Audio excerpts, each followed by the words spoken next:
Welcome back everyone to TTS Daily. Everyone, I'm Yi. We're in New York City right now, where New York City's congestion pricing just went live. This will be the first congestion pricing in USA. It is similar to the ERP system of Singapore, where basically if you drive a vehicle, you have to pay a charge to enter certain geographical areas, okay? And the peak hour rates is pretty expensive. It's like $9.50 USD to enter during peak hour rates. So people are saying that, this is costly, they want to save costs. And when you want to save costs, you have to rely on public transport such as the bus and the New York subway system, which is having a rise in violent occurrences year on year.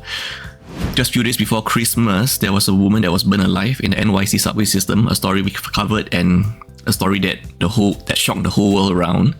Following that, there have been several sharp object attacks on NYC systems. It is a common occurrence.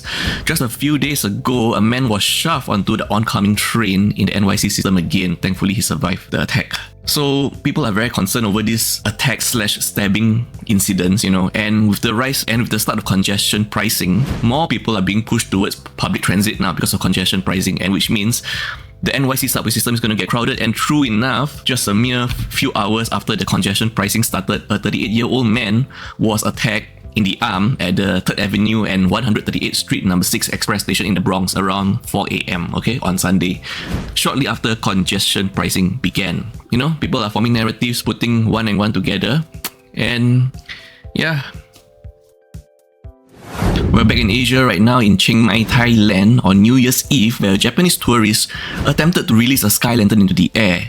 He's probably unaware that sky lanterns are banned in certain portions of Chiang Mai because sky lanterns are fire hazard. They might land on dry vegetation and set the whole area on fire.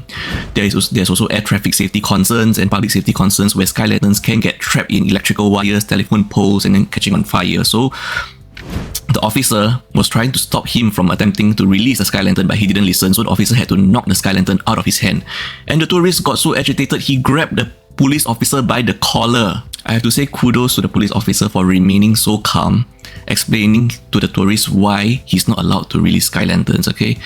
This tourist right here is basically in a FAFO situation, okay? FAFO being fool around and find out. If this were to happen to him somewhere else in some other country, things might end really badly for him, okay? Netizens praise the police officer, obviously, and the Japanese tourist finally did apologize to the officer, as you can see.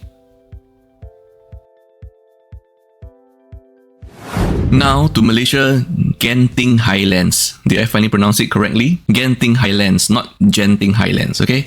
This happened on December 30th, 2024, around 6:30 p.m. It's in a it's in an area near Pekan Gotong Jaya, okay? It's near Genting Highlands. So this is an area where tourists go there. It's a small town popular with tourists, where they go there and do a little bit of shopping and eating, sightseeing. Two Chinese tourists, a 26-year-old man and a 27-year-old woman, were targeted. They were just walking down the road when suddenly 4 men approached the victims while they were walking, okay?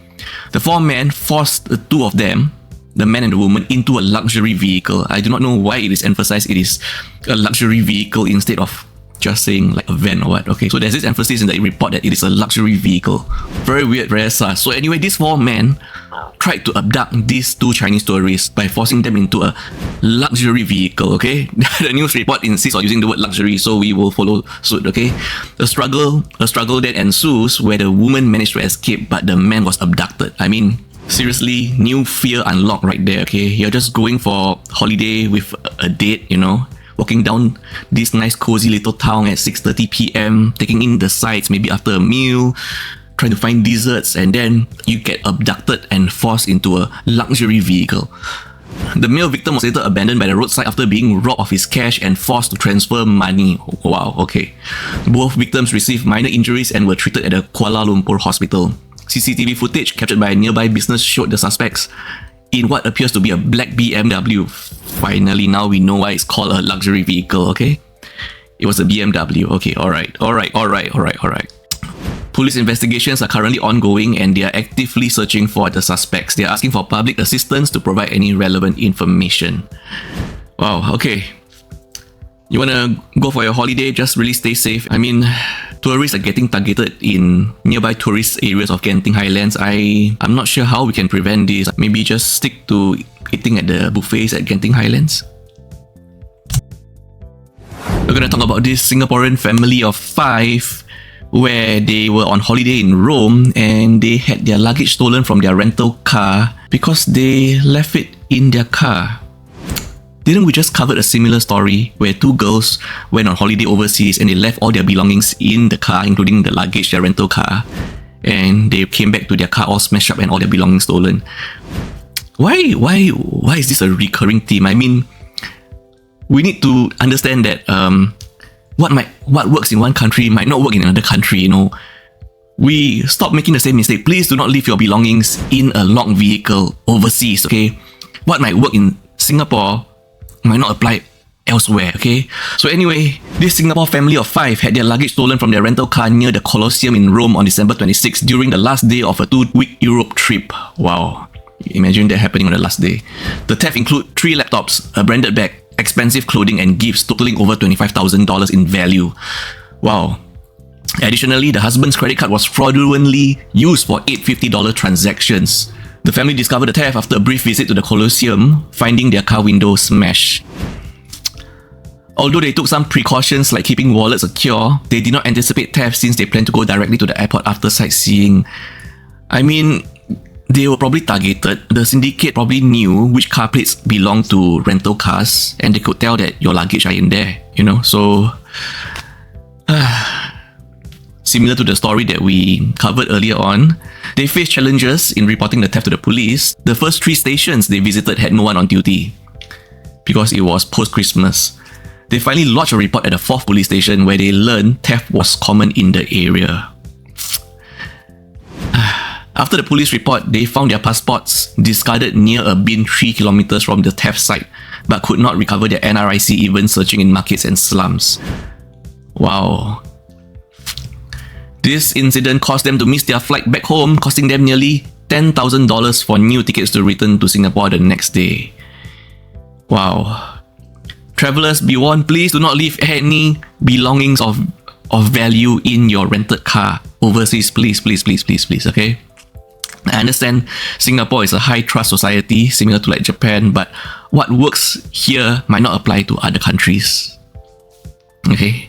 And please don't be surprised if you're going to cover a third story similar to this in future. Okay, this is our last story of the day. It happened in Singapore. First of all, trigger warning, okay? Especially for those with elderly parents. So on New Year's Eve, okay, a 68-year-old cleaner, Lady S, she was struck in the head by an elderly man in a lift at City Hall MRT station around 4 p.m, okay? Lady S is a cleaner at the Supreme Court for 4 years and regularly commutes via the MRT. So that day she was just going home, okay? She was just in the lift with another elderly man. They didn't talk at all. Nothing happened between them. Both of them are elderlies, okay? Lady S is 68 years old. The man that struck her also appears to be over 60 years old. And what happened was he was carrying bags and his bag touched her leg, okay? And because of this, he decided to strike at her. She was so shocked, she didn't know what happened. All she could do was take out her phone and take a picture of the man that assaulted her, okay?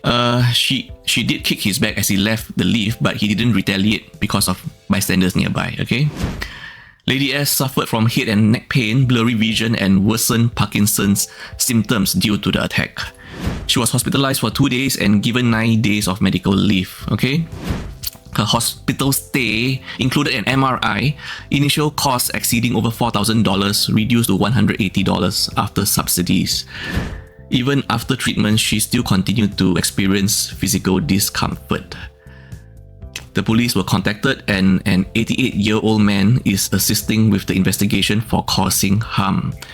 So that means the man that attacked her is not in his 60s but actually 88 years old. Of course, Lady S right now suffers from trauma and she personally avoids lift now, preferring escalators out of fear. The son is really too kind, just expecting an apology from the assailant that attacked his mother. I mean, for other people, this might be just not sufficient enough.